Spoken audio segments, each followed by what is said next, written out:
안녕하세요. 시작좋은TV 사당동 공인중개사 이승주입니다.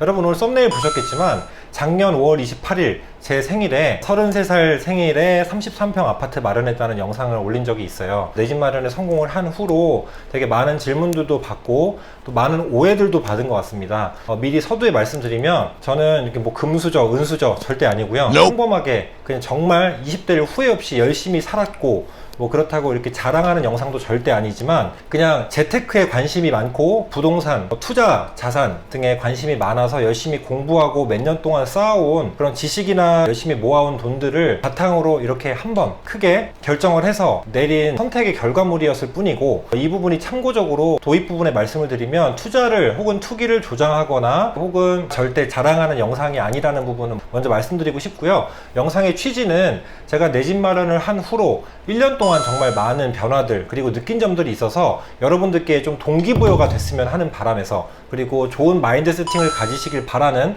마음에서 영상을 찍었습니다. 뿐만 아니고 제가 평소 구독하는 또 재테크에 관련돼서 김짠부 재테크님인데요, 이분이 저보다 나이가 어리신 것 같은데 어제 내 집 마련 영상을 올리셨더라고요. 투자에 대한 마인드 세팅과 부자가 되는 마인드 세팅을 되게 잘 갖고 계신 것 같아서 저도 20대 때 이분처럼 마인드 세팅을 가지고 이분보다 몇 년 늦긴 했지만 그런 마인드 세팅을 가지고 이렇게 공부를 하고 돈을 열심히 모았기 때문에 목표점이 정확했기 때문에 집을 살 수 있었다고 생각을 하고, 제가 오늘 총 9가지 정도 말씀을 드려보려고 하는데요. 느낀 점 9가지, 내 집 마련을 하고 1년 조금 지난 이 시점에서 느낀 점 9가지를 영상을 설명해 보려고 합니다. 먼저 첫 번째는요, 가장 큰 요소라고 볼 수 있어서 첫 번째로 선정을 했고, 심적인 안정입니다. 물론 대출 규제 심합니다. 저는 중개업을 하고 있기 때문에 정말 직격타예요. 매매 거래 뚝 끊기고 전세 가격 폭등하고 또 전세 대출 규제한다 뭐 한다 해서 손님들도 떨어져 나가고 굉장히 힘든 상황이에요. 하지만 전세 대출 규제랑 내 집 마련, 그리고 실수요, 무주택자가 1세대가 되는 주택의 규제랑 그리고 2주택 이상의 다주택자들에 대한 규제가 엄연히 다릅니다.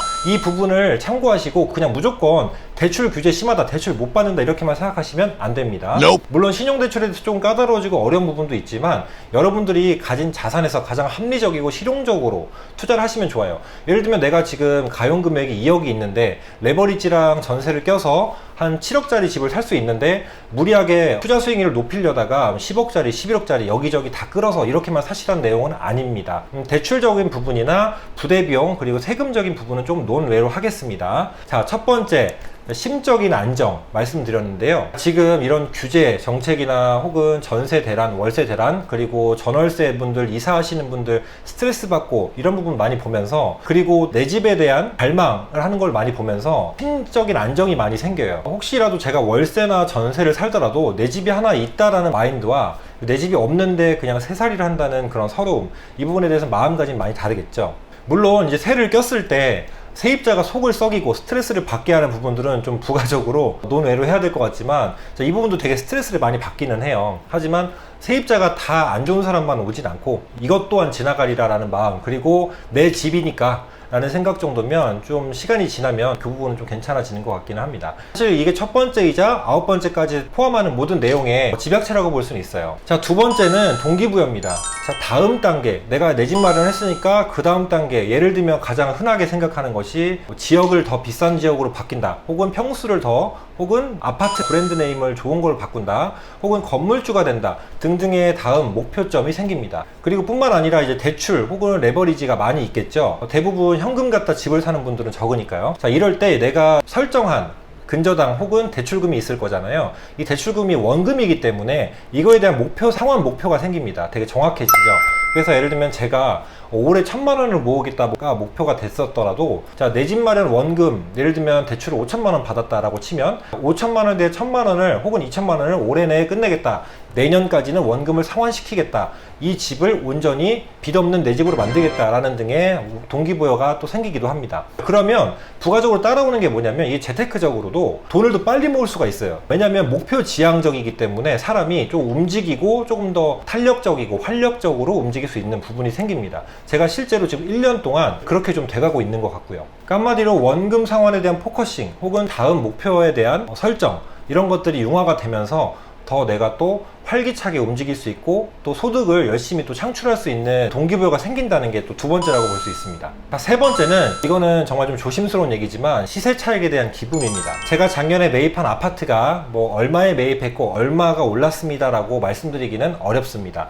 하지만 제 원금 투자 대비 수익률이 일반 투자 혹은 일반 근로소득을 해서는 벌 수 없는 어마어마한 수익률이 창출된 건 사실이고, 물론 여기에는 근간이 되는 건 제가 몇 년 동안 공부하고 수백 권의 책을 읽고, 그리고 제가 그동안 정말 코 묻은 돈부터, 전 심지어 군대에서 월급 병장 때 9만원, 10만원 받았던 것 중에 2만원씩 막 청약 모으고 만원, 2만원씩 적금 붓고 이렇게 했었어요. 그렇게 해서 모은 돈들, 예를 들면, 그리고 또 군대에 저는 휴가 나와서도 막노동을 하고 아르바이트를 했기 때문에 그렇게 해서 모은 돈들을 모아서 산 집이기 때문에 정말 값졌어요. 그렇게 산 집에 대해서 하늘도 감동을 하셨는지 시세 차익을 좀 주시긴 하셨어요. 조금이 아니라 누구의 기준에서는 정말 많은 돈일 수도 있고, 또 다른 부자분들이 보시기에는 얼마 안 되는 돈일 수도 있지만 아무튼 차익이 생겼다는 건 정말 감사합니다. 왜냐면 제가 근로를 해서 번 돈이 아니라 파이프라인이 생성돼서 자본소득, 투자소득을 얻었기 때문에 이 부분이 정말 감사한 부분인 것 같아요. 조금 전에 말씀드렸지만 부대 비용이나 기타 세금 혹은 수리해야 되는 부분, 이런 부분은 논외로 하고요. 그리고 당연히 기본이 돼야 되는 건, 제가 하루아침에 집을 산 건 아니라는 겁니다. 여러분, 공인중개사를 해서 집을 샀다기보다 제가 20대 초반부터 정말 많은 양의 책과 마인드 세팅과 그리고 열심히 목표 지향점을 가지고 공부를 해서 얻은 결과물이라는 거 알아주셨으면 좋겠습니다. 자, 그래서 투자를 잘만 한다면 정말 자산 증식이 상상할 수 없을 정도로 빠른 속도로 이루어집니다. 자, 예를 들면 제가 간단하게 예를 들게요. 1년에 보통 우리가 돈을 벌고 근로소득을 해서 쓸 거 쓰고 뺄 거 빼고 차 떼고 포 탠다고 하죠. 떼고 가져갈 수 있는 돈이 보통 직장인들은 1000에서 2000 정도 된다고 저는 생각을 하고, 저도 실질적으로 아둥바둥 7일 중에 8일 일해가지고 그동안 몇 년 동안 20대 때 몸값을 더 높이는 과정에서도 1000만원에서 뭐 2000만원 사이 많으면 그 정도 모았던 것 같아요. 근데 이 1년 동안은 제가 가계부를 쓰지만 제 총 자산은 정말 네, 뭐 여기까지만 말씀드리겠습니다. 네, 그래서 뭐 물론 몇십억 이렇게 오른 경우는 아닌데 당연히 뭐 억 단위 정도는 오를 수 있다. 오를 수 있는 게 부동산이고 또 그런 자산이다라는 거 제가 또 한 번 느꼈습니다. 자, 네 번째로는 이 부동산이 의식주 중에 하나인 필수제잖아요. 우리 주니까. 그리고 또 우리나라 자산 구조 특성상 부동산에 정말 많이 편중이 되어 있습니다. 그렇기 때문에 주변에서 인식도 이제 다르고, 부동산이나 주식으로 부자가 되신 분들이 굉장히 많아요. 근로소득으로 부자된 분보다는 사업소득 혹은 투자소득으로 부자된 분이 훨씬 많다는 거 알고 계실 텐데요. 이 부동산에 한번 눈을 뜨고 부동산에 직접 투자를 해보니까 이 부동산에 관한 지식 정보, 그리고 부동산에 관련된 내용들을 많이 좀 더 공부하게 됩니다. 저는 특히나 공인중개사를 하고 있기 때문에 더더욱 채찍질을 하면서 공부하게 되는 습관이 더더욱 강화가 되는 것 같습니다. 그리고 또 부동산으로 부자된 분들이 어떻게 부자가 됐는지 또 보이기도 해요. 이래서 이분들은 이렇게 부자가 됐구나. 내가 집을 사보니까 집을 산 사람의 입장에서, 또 집을 샀다고 하면 집을 많이 사시는 분들 혹은 건물을 갖고 계시는 분들이 이런저런 팁도 지나가면서 주세요. 그냥 넘어가는 얘기가 아니라 이 말인가? 라고 다시 한번 고찰해 보는 부분도 생긴다는 거죠. 다섯 번째는 조금 더 연장된 얘기인데요. 이 근로소득에 대한 고찰을 다시 한번 해보게 됩니다. 물론 내 몸값을 높이고 자기 개발하는 거 정말 필요합니다. 왜냐하면 여러분들이 시드머니를 만들어야 되니까. 집에서 부모님이 돈이 많으셔서 집을 딱 사주시고 한 번에 몇천, 몇억을 딱 주신다. 그리고 일 안 해도 투자 소득이 많기 때문에 괜찮아 라는 분들은 사실 제가 드릴 말씀이 없어요. 뭐 자산을 잘 지키시면 되겠죠. 근데 우리 대부분은 근로소득을 통해서 수익을 발생하고 그렇게 해서 저축을 하고 야금야금 모아서 레버리지를 할 수 있는 단계까지 시드머니를 모으시기 때문에 그런 분들에 대해서 말씀드리는 건데, 이 근로소득을 통해서 어떻게 하면 더 절약을 할 수 있을까? 가 끝이 아니라 어떻게 하면 다음 자본소득을 만들 수 있을까, 다음 파이프라인을 만들 수 있을까에 대한 고찰을 다시 한번 깊게 해본다는 겁니다. 자, 그래서 이런 부분이 다 마인드 세팅의 변화가 일어난다는 부분이에요. 저는 지금 뭐 유튜브도 하고 다른 사업도 하고 부동산도 하고 또 부업으로 또 모델 일 같은 것도 하고 가끔 강의도 나가고 지금 책을 쓰려고 출판을 하려고 열심히 일기처럼 중개 실무에 관한 이야기들을 열심히 적고 있는데요. 네, 이런 파이프라인들을 여러 개 생성할 수 있게끔 제가 좀 마인드 세팅이 조금 더 직접 투자를 해보고 나서 막연하게 생각하는 것보다 조금 더 움직이게 된다라는 부분입니다. 이게 아까 두 번째 동기부여와 되게 비슷한 맥락일 수도 있겠죠. 그 다음 여섯 번째는 또 당연한 얘기인데, 부동산 정책에 좀 더 관심을 갖게 되고 눈여겨보게 되고 또 다음 수를 보려는 방법들, 생각하게 된다는 거예요. 똑같이 24시간이 있다면 제가 다른 데 신경 쓸 에너지 혹은 생각을 여기에 조금 더 생각해 볼 수 있다는 거죠.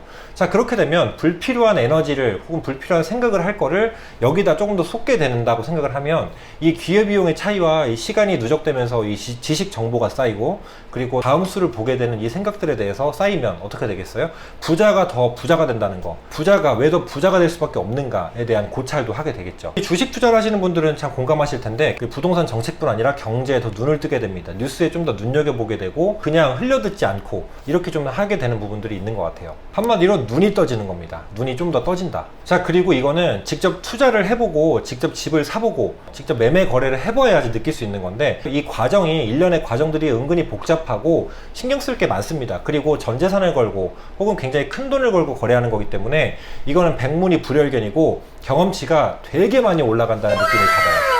그리고 저는 또 공인중개사를 하기 때문에 남의 집을 사고 팔고 집을 세를 놔주고 하는 사람이 내 집 한 번 못 가져본 사람이 집을 사고 팔아준다라는 개념도 나는 직접 경험해 봐야겠다라는 생각도 있었기 때문에 백문이 불여일견. 이게 7번째입니다. 8번째는요, 자신감이 상승합니다. 왜 그러냐면 예를 들면 내가 위축이 될 만한 조건의 다른 사람을 만났어요. 근데 그 사람이 저보다 돈이 아주 많고 윤택하고 이렇다 할지라도 저는 기준점이 다르기 때문에 제 기준에서 가장 합리적이고 가장 좋은 선택을 한 투자를 했고 그런 요건의 집을 샀기 때문에 전 저 나름대로 자신감이 있고 제가 허투루 돈을 쓰고 사치나 혹은 도박 이런 나쁜 길로 빠져서 돈을 허투루 쓴 적이 없기 때문에 그 돈을 모아서 내가 샀어 라는 자신감이 있습니다. 어떤 큰 돈을 증여를 받거나 큰 돈이 굴러 들어와서 일을 안 해서 번 돈이 갑자기 생겨서 이렇게 해서 번 돈은 저는 하나도 없었기 때문에 그렇게 해서 산 집이다에 대한 좀 프라이드 플러스 자신감 같이 상승했다 라고 볼 수 있습니다. 자, 끝으로 9번째입니다. 보통 투자를 많이 하시는 분이나 알부자라고 하죠. 이런 분들이 현금 보유 액수가 되게 많죠. 근데 이 현금 보유 액수는 사실은 우리가 누구에게 말하기 전까지는 알 수 없고 보통은 오픈하지 않습니다. 근데 이 실물 자산은 특징이 뭐냐면 자, 가격을 알 수 있고 그리고 또 어르신들이 생각하시기에 그리고 일반 우리 대중이 생각하기에는 실물 자산을 갖고 있음으로써 8번과 결부되는 얘기인데 자신감이 상승될 수밖에 없게끔 보는 시선이 조금 바뀌어요. 얘는 이 사람은 어느 정도 자리를 잡은 사람이네. 집도 있고 집 하나 있으면 됐지 라는 얘기를 되게 많이 듣습니다. 그리고 또 보는 시선도 달라져요. 젊은 사람이 벌써 내 집 마련에 성공했네. 열심히 살았나 보다 라고 얘기를 많이 듣는 부분이 있기 때문에 물론 이 외적 자아 혹은 남이 보는 어떻게 보는지에 대해서는 크게 중요하지 않다 하더라도 제 내면의 자신감이랑 내면의 동기부여 아까 말했듯이 그 부분도 굉장히 강화가 될 뿐만 아니라 기왕이면 주변에서 더 좋은 시선으로 더 값진 시선으로 봐주면 좋잖아요. 주변에서 보는 눈도 바뀐다라는 부분이 있었습니다. 그래서 내 집 마련 후 1년이 조금 지난 시점이에요. 1년 반이 좀 안 됐는데요. 너무도 감사한 결과물이었던 것 같아요. 집값이 만약에 하락을 했다고 하더라도 저는 크게 후회는 하지 않았을 것 같아요. 물론 조금은 후회했겠죠. 근데 우리나라의 부동산 특성상 정말 막 사거나 잘못 사지 않았다면 보통 하락을 하기보다는 상승하는 경우가 일반적입니다. 물론 재화에 따라 다르지만 아파트의 경우는 특히 그렇습니다. 왜냐하면 수요가 항상 일반적으로 많고 땅값은 시간이 지나면 정말 값어치 없는 땅이 아니라면 오르게 돼 있기 때문에 저는 장기적으로 우상향을 한다고 항상 보는 우상향 논자이기 때문에 물론 중간에 횡보 혹은 하락은 있다고 생각을 합니다.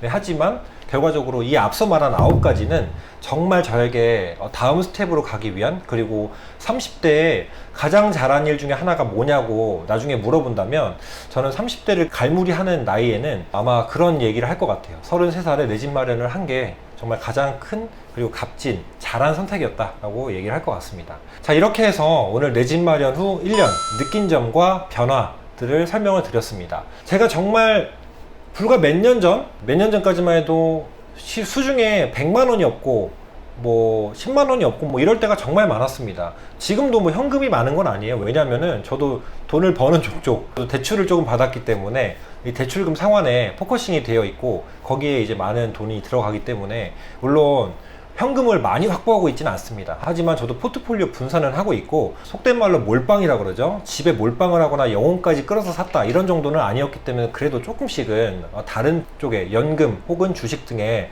저축을 하면서 또 노후나 다른 포트폴리오도 저축을 하고 있지만요. 그럼에도 불구하고 아시겠지만 부동산 자산은 정말 큰 자산이기 때문에 거의 대부분의 많은 시드가 들어간 건 사실입니다.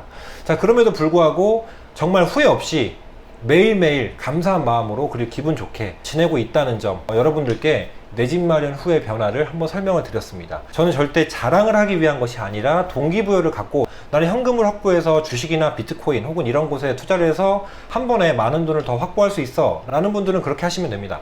하지만 저는 성향상 좀 안정지향형이고 좀 실물 자산을 추구하는 그런 성향이기 때문에 내 집 마련을 한 부분에 대해서는 후회가 없다고 말씀을 드린 거고요. 소신껏 선택했고 후회 없음을 보여드리고 내 집 마련을 하고 1년 후에 느낀 점을 이렇게 일기처럼 남긴 거기 때문에 2년, 3년 후에 혹은 제가 40이 넘었을 때 그때 이 유튜브 영상을 또 찍을 수 있을지는 모르겠지만 물론 1년 후에는 찍고 있을 겁니다. 그 훗날에도 이 영상을 다시 보면서 제가 이때 이 찍은 영상을 후회하지 않을 자신은 있을 것 같아서 영상을 찍었으니까요. 영상 좀 이쁘게 봐주셨으면 좋겠고요. 긴 시간 동안 시청해주셔서 감사합니다, 여러분. 오늘도 좋은 하루 보내시고요. 아시죠? 구독, 좋아요 부탁드리겠습니다. 감사합니다.